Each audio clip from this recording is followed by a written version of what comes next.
ಕಾಯಿಲಿ ಸ್ವಲ್ಪ.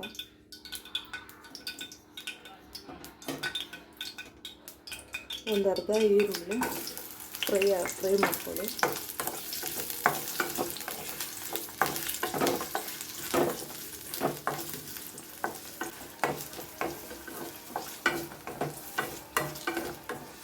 ಈ ಥರ ಒಮ್ಮೆ ಮಾಡ್ಕೊತೀನಿ, ತುಂಬ ಚೆನ್ನಾಗಿರುತ್ತೆ, ಟೇಸ್ಟಿಯಾಗಿರುತ್ತೆ. ನೀರು ದೋಸೆಗೂ ಈ ಚಟ್ನಿಗೂ ತುಂಬ ಚೆನ್ನಾಗಿ ಕಾಂಬಿನೇಷನ್, ತುಂಬ ಚೆನ್ನಾಗಿರುತ್ತೆ.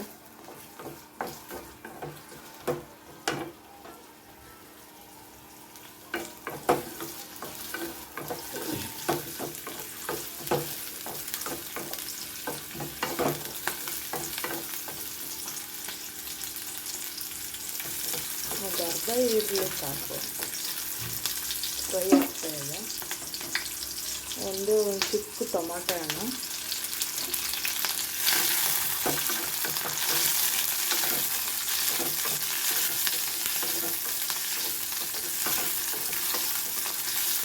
ಅದು ಫ್ರೈ ಆಗಬೇಕು.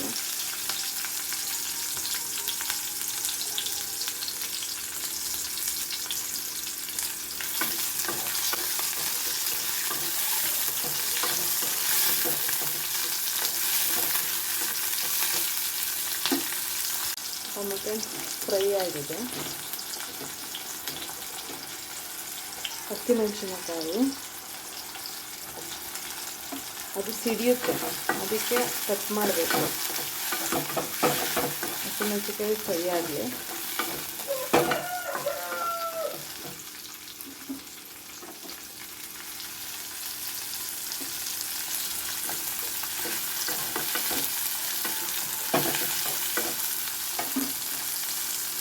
ಒಂದೇ ಒಂದು ಸ್ವಲ್ಪ ಕೊತ್ತಂಬರಿ ಸೊಪ್ಪು,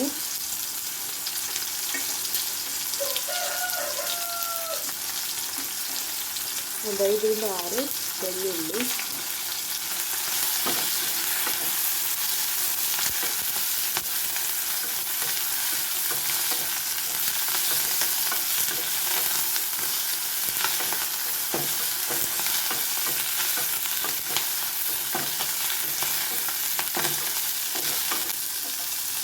ಒಂದು ಇಡೀ ಆಗೋಷ್ಟು ತೆಂಗಿನಕಾಯಿ ಕಟ್ ಮಾಡ್ಕೊಂಡಿದ್ದೀನಿ, ಅದನ್ನು ಹಾಕ್ತಾಯಿದ್ದೀನಿ.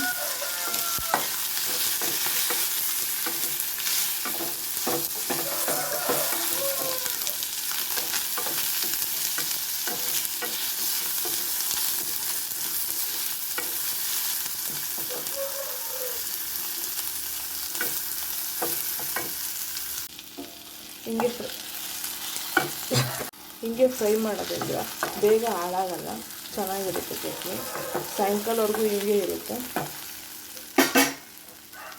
1 ಕಪ್ಪಿಂದ ಇದು ಹುರಿದಿಟ್ಕೊಂಡಿರೋ ಕಡಲೆ ಬೀಜ, ಇದನ್ನು ಹಾಕ್ತಾಯಿದ್ದೀನಿ.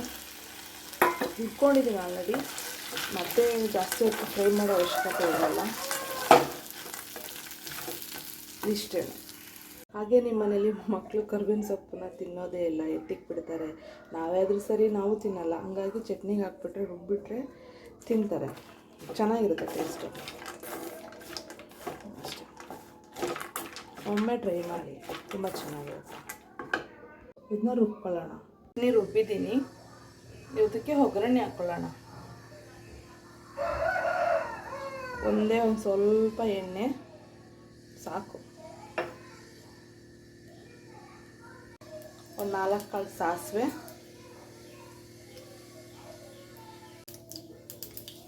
ಒಂದೇ ಒಂದು ಮೆಣಸಿನ್ಕಾಯಿ,